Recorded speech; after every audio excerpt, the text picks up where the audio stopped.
ನಮಸ್ತೆ. ನಾನಿವತ್ತೊಂದು ರಿಯಲ್ ಆಗಿ ನಡೆದಿರುವಂಥ ಒಂದು ಸ್ಟೋರಿನ ಹೇಳ್ತೀನಿ. ಎಲ್ಲರ ಜೀವನದಲ್ಲೂ ಎಲ್ಲ ಕಡೆನೂ ಒಂದೊಂದು ಸ್ಟೋರಿ ಅಂತ ಇದ್ದೇ ಇರುತ್ತೆ. ಯಾರ ಜೀವನದಲ್ಲೂ ಆ ಸ್ಟೋರಿ ಅನ್ನೋದು ಇಲ್ಲ ಅಂತೇನಿಲ್ಲ. ಹೀಗೆ ಒಂದು ಊರಲ್ಲಿ ಒಬ್ಬ ಯಜಮಾನ ಇರ್ತಾನೆ. ಅವನಿಗೆ ಹೆವಿ ಈಗೋ, ಕೋಪ, ನಾನತ್ವ, ನಾನೇ ಎಲ್ಲ ಅನ್ನೋದು ಒಂದು ಈಗೋ ಅನ್ನೋದು ಅವನಲ್ಲಿ ಕುತ್ಕೊಂಡಿರುತ್ತೆ. ಅವನೊಬ್ಬ ಮಾತ್ರ ಚೆನ್ನಾಗಿರಬೇಕು, ಬೇರೆ ಯಾರೂ ಚೆನ್ನಾಗಿರಬಾರ್ದು ಅನ್ನೋ ಒಂದು ಮೈಂಡ್ಸೆಟ್ಟು ಅವನದಾಗಿರುತ್ತೆ. ಆ ಗೌಡ ಏನು ಮಾಡ್ತಾನೆ ಅಂದರೆ, ಊರಲ್ಲಿರೋರಿಗೆಲ್ಲ ತುಂಬ ಟಾರ್ಚರ್ ಕೊಡೋದು, ಅವ್ರು ಬೆಳೆದಿರುವಂಥ ಬೆಳೆಗಳನ್ನ ತನ್ನ ಮನೆಗೆ ಎತ್ಕೊಂಡು ಹೋಗೋದು, ಅವ್ರಿಗೆ ಹೊಡಿಯೋದು, ಬಡಿಯೋದು, ಈ ಥರ ಒಂದು ಅವ್ನ ಕಾನ್ಸೆಪ್ಟಾಗಿ ಇದ್ಬಿಡುತ್ತೆ. ಅವ್ನು ಯಾವಾಗಲೂ ಊರವ್ರಿಗೆಲ್ಲ ತುಂಬ ಟಾರ್ಚರ್ ಕೊಡ್ತಾ ಇರ್ತಾನೆ. ಊರವ್ರೆಲ್ಲರೂ ಕೂಡ ಅವನಿಗೆ ಬೈತಾನೇ ಇರ್ತಾರೆ. ನಮಗೆಲ್ಲ ಇಷ್ಟೊಂದು ಹಿಂಸೆ ಕೊಡ್ತಾನೆ, ಇವ್ನಿಗೆ ಯಾವತ್ತಪ್ಪ ನಮ್ಮ ಕಣ್ಣೀರು ತಟ್ಟುತ್ತೆ, ಯಾವತ್ತು ನಮ್ಮ ಗೋಳು ತಟ್ಟುತ್ತೆ ಅಂತ ತುಂಬ ಜನ ಅವನಿಗೆ ಶಾಪ ಹಾಕ್ತಾನೇ ಇರ್ತಾರೆ. ಹೀಗೆ ಒಂದು ದಿನ ಗೌಡನ ಮಗಳಿಗೆ ಹುಷಾರು ತಪ್ತಾಳೆ. ಹುಷಾರು ತಪ್ಪಿದಾಗ ಗೌಡನಿಗೆ ಸ್ವಲ್ಪ ಭಯ ಆಗುತ್ತೆ. ಏನಪ್ಪ ಇದು, ನನ್ನ ಮಗಳು ತುಂಬ ಚೆನ್ನಾಗಿದ್ಲು, ಸಡನ್ನಾಗಿ ಹುಷಾರು ತಪ್ಪಿಬಿಟ್ಲಲ್ಲ ಅಂತ ಹೇಳಿ ಅವನು ಗೌಡ ಏನು ಮಾಡ್ತಾನೆ, ಒಂದು ಜ್ಯೋತಿಷ್ಯ ಹತ್ರ ಹೋಗ್ತಾನೆ. ಜ್ಯೋತಿಷ್ಯ ಹತ್ರ ಹೋದಾಗ ಜ್ಯೋತಿಷ್ಯ ಹೇಳ್ತಾರೆ, ನಿಮ್ಮ ಮಗಳು ಆದಷ್ಟು ಬೇಗ ಸತ್ತೋಗ್ತಾರೆ ಅಂತ. ಹಾಗೂ ಕೂಡ ಗೌಡನಿಗೆ ಎಲ್ಲ ಒಂದು ಕಡೆ ಕೋಪ ಬರುತ್ತೆ. ಏನ್ರಿ ಜ್ಯೋತಿಷ್ಯ, ನೀವು ಎಷ್ಟು ವರ್ಷದಿಂದ ಕಲ್ತಿದ್ದೀರಾ, ಏನು ಹಿಂಗೆ ಹೇಳ್ತೀರಾ ಅಂತ ಅವ್ರ ಮೇಲೂ ಕೂಡ ಅವನು ಗೌಡ ಕೋಪ ಮಾಡ್ಕೋತಾನೆ. ಜ್ಯೋತಿಷ್ಯದವ್ರು ಹೇಳ್ತಾರೆ, ಇಲ್ಲಿ ಏನು ತೋರಿಸ್ತಾ ಇದೆ ಜ್ಯೋತಿಷ್ಯದಲ್ಲಿ ಅದನ್ನು ನಾನು ಹೇಳ್ತಿದ್ದೀನಿ. ನಿಮ್ಮ ಮಗಳು ನಾಳೆ ಸತ್ತೋಗ್ತಾಳೆ. ಒಂದು ದಿನ ನೀವು ನಿಮ್ಮ ಮಗಳನ್ನ ಕಾಪಾಡಿದ್ರೆ ಖಂಡಿತ ಅವಳಿಗೆ ಮುಂದೆ ಕಲ್ಲು ಎತ್ತಾಕಿದ್ರು ಕೂಡ ಅವಳಿಗೆ ಸಾವಿಲ್ಲ ಅಂತ ಜ್ಯೋತಿಷ್ಯ ಹೇಳ್ತಾರೆ. ಗೌಡ ಸ್ವಲ್ಪ ಕೋಪದಲ್ಲಿ, ಗರ್ವದಲ್ಲಿ ಜ್ಯೋತಿಷ್ಯಗೆ ಬೈಕೊಂಡು ಬರ್ತಾರೆ. ಮನೆಗೆ ಬಂದಾದಮೇಲೆ ಕುತ್ಕೊಂಡು ತನ್ನ ಪಾಡು ತಾನು ಯೋಚನೆ ಮಾಡ್ತಾನೇ ಇರ್ತಾನೆ.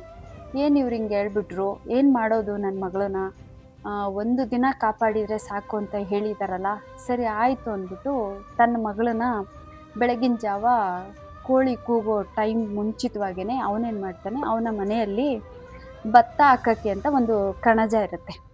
ಆ ಕಣಜದ ಒಳಗಡೆ ಮಗಳನ್ನ ಕರ್ಕೊಂಡೋಗಿ, ಮಗಳೇ ನೀನು ಇಲ್ಲಿರು, ಒಂದು ದಿನ ಮಾತ್ರ ಈ ಕಣಜದ ಒಳಗಡೆ ಇರು, ನಾಳೆ ನಾನೇ ಬಂದು ನಿನ್ನನ್ನು ಕರ್ಕೊಂಡು ಹೋಗ್ತೀನಿ ಮೇಲೆ ಅಂತ ಅವ್ರ ಮನೆ ಒಳಗಡೆ ಇರುವಂಥ ಭತ್ತ ಹಾಕಿ ಇಡ್ತಾರೆ ನೋಡಿ ಕಣಜ. ಹಳ್ಳಿ ಕಡೆ ಎಲ್ಲ ಇರಬೇಕು ಅದೆಲ್ಲ, ಕೆಲವೊಂದು ಮನೇಲಿ ಇರುತ್ತೆ, ಇವಾಗಿರಲ್ಲ. ಅಂಥ ಕಣಜದ ಒಳಗಡೆ ಮಗಳನ್ನ ಕರ್ಕೊಂಡೋಗಿ ಕೂರಿಸ್ತಾನೆ.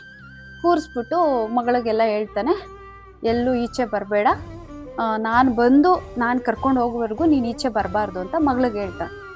ಸರಿ ಅಂತ ಹೇಳಿ ಮಗಳು ಒಪ್ಕೊತಾಳೆ. ಮಗಳನ್ನ ಕಣಜದೊಳಗಡೆ ಬಿಟ್ಟು ಇವನು ಮೇಲೆ ಬರ್ತಾನೆ. ಮೇಲೆ ಬಂದು ಒಂದು ದಿನವರೆಗೂ ಅವನು ಕಂಪ್ಲೀಟು ಗೌಡ ತುಂಬ ಟೆನ್ಷನಲ್ಲಿ ಇರ್ತಾನೆ. ಎಂದಿನಂತೆ ದಿನ ಜನರಿಗೆ ಬೈಯೋದು, ಹೊಡೆಯೋದು, ಈ ಥರ ಒಂದು ದಿನನಿತ್ಯದ ಏನಿತ್ತು ಅವನ ಕೆಲಸ ಕಾರ್ಯಗಳು, ಅವತ್ತು ಒಂದು ದಿನ ಅವನು ಯಾವುದೇ ರೀತಿ ಏನು ಕೆಲಸಕ್ಕೂ ಹೋಗಲ್ಲ, ಎಲ್ಲೂ ಹೋಗಲ್ಲ. ಅವತ್ತು ಅವನು ಮನೇಲೇ ಇರ್ತಾನೆ ಗೌಡ.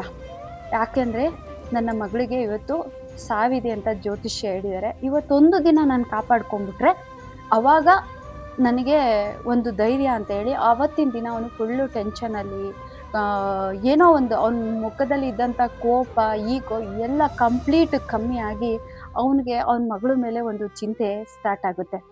ಸ್ಟಾರ್ಟ್ ಆದಾಗ ಹಂಗೆ ಯೋಚನೆ ಮಾಡಿಕೊಂಡು ಮಲಗಿರ್ತಾನೆ. ಮಗಳಿಗೆ ತುಂಬ ಹೊಟ್ಟೆ ಹಸಿತಾ ಇರುತ್ತೆ, ಏನೋ ತಿನ್ನಬೇಕು ಅನ್ನೋದು ಅವಳಿಗೆ ಅನ್ನಿಸ್ತಾ ಇರುತ್ತೆ.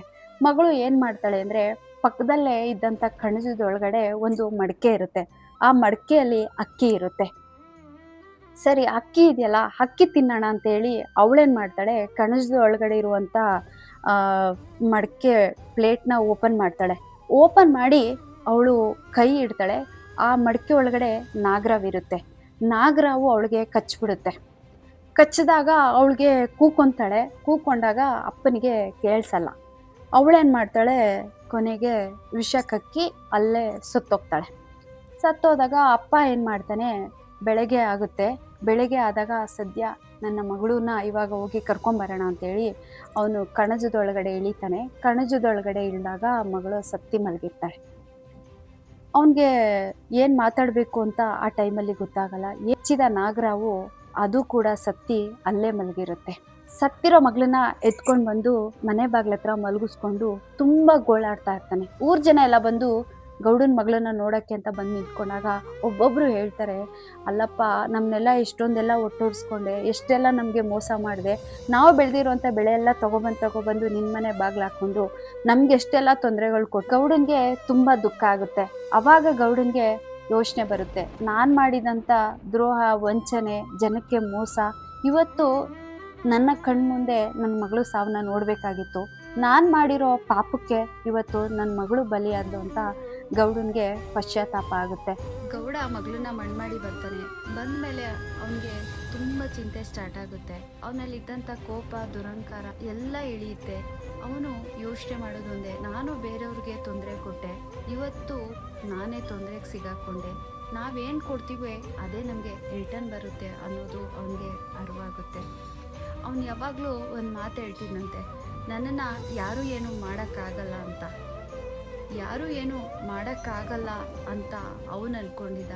ಆದರೆ ಮೇಲೊಬ್ಬ ಕೂತಿರ್ತಾನಲ್ವ ಭಗವಂತ, ಅವನ ಕೈಲಿ ಎಲ್ಲ ಆಗುತ್ತೆ ಅನ್ನೋದು ಗೌಡನಿಗೆ ಗೊತ್ತಿರಲಿಲ್ಲ. ಅದನ್ನು ದೇವರೇ ಗೊತ್ತು ಮಾಡಿಸ್ತಾರೆ. ಬೇರೆಯವ್ರಿಗೆ ತೊಂದರೆ ಕೊಟ್ಟು ಎಷ್ಟು ದಿನ ಬದುಕ್ಬೋದು? ಒಂದಿನ, 2 ದಿನ, 1 ವರ್ಷ, 2 ವರ್ಷ, 3 ವರ್ಷ, ತುಂಬ ದಿನ ಇರೋಕ್ಕೆ ಸಾಧ್ಯನೇ ಇಲ್ಲ.